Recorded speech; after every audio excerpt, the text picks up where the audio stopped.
Hello दोस्तों, स्वागत है हमारे यूट्यूब चैनल यूनिक इलेक्ट्रिक में। दोस्त आज की इस वीडियो में हम जानने वाले हैं लाइटनिंग अरेस्टर के बारे में कि लाइटनिंग अरेस्टर क्या होता है, लाइटनिंग अरेस्टर काम कैसे करता है और लाइटनिंग अरेस्टर कहां पर यूज किया जाता है। तो चलिए दोस्तों आज की वीडियो शुरू किया जाए। यह नाम से ही प्रतीत हो रहा है लाइट को अरेस्ट करने वाला, इसे शॉर्ट फॉर्म में एलए कहा जाता है। लाइटनिंग अरेस्टर एक इलेक्ट्रॉनिक्स डिवाइस होता है जो आकाशीय बिजली के लिए एक इजी पाथ क्रिएट करता है, जिससे बिना जान माल का नुकसान हुए आकाशीय बिजली धरती में समा जाता है। ये कई प्रकार का होता है, जरूरत के हिसाब से इसको यूज किया जाता है। स्पाइक टाइप एलए होता है, रॉड टाइप एलए होता है, हॉर्न गैप टाइप एलए होता है या शॉर्ट टाइप एलए होता है।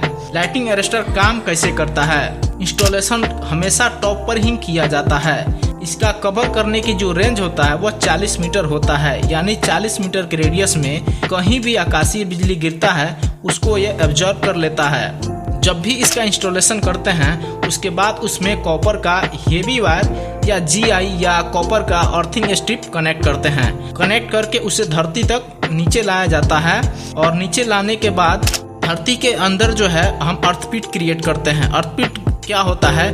धरती के अंदर 10 फीट गड्ढा खोदा जाता है, उसमें जो है कॉपर का या जीआई का रॉड डाला जाता है या कई जगहों पे जो है प्लेट अर्थिंग कराते हैं, यानी एक अर्थपिट बनवाया जाता है और उस अर्थपिट में हम जो हमारा लाइटनिंग अरेस्टर से कनेक्ट करके वायर या अर्थिंग स्ट्रिप ऊपर से कॉपर या जीआई का नीचे उतारते हैं उसको लाकर हम कनेक्ट करते हैं। और इस प्रकार से आकाशीय बिजली जब भी 40 मीटर के रेडियस में गिरता है तो उसको ये एब्जॉर्ब कर लेता है और अर्थिंग स्ट्रिप के माध्यम से धरती के अंदर चला जाता है बिना किसी जान माल के नुकसान के।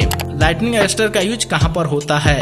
लाइटनिंग अरेस्टर का यूज हमेशा टॉप पर ही होता है, चाहे कोई भी बिल्डिंग हो, जैसे कि स्कूल हो गया, कॉलेज हो गया, कमर्शियल बिल्डिंग हो गई, कोई कंपनी हो गया या कोई टावर होता है या जो हमारा ट्रांसमिशन लाइन होता है उनके टावर के ऊपर भी आपको जो है लाइटनिंग अरेस्टर आपको देखने को मिलेगा।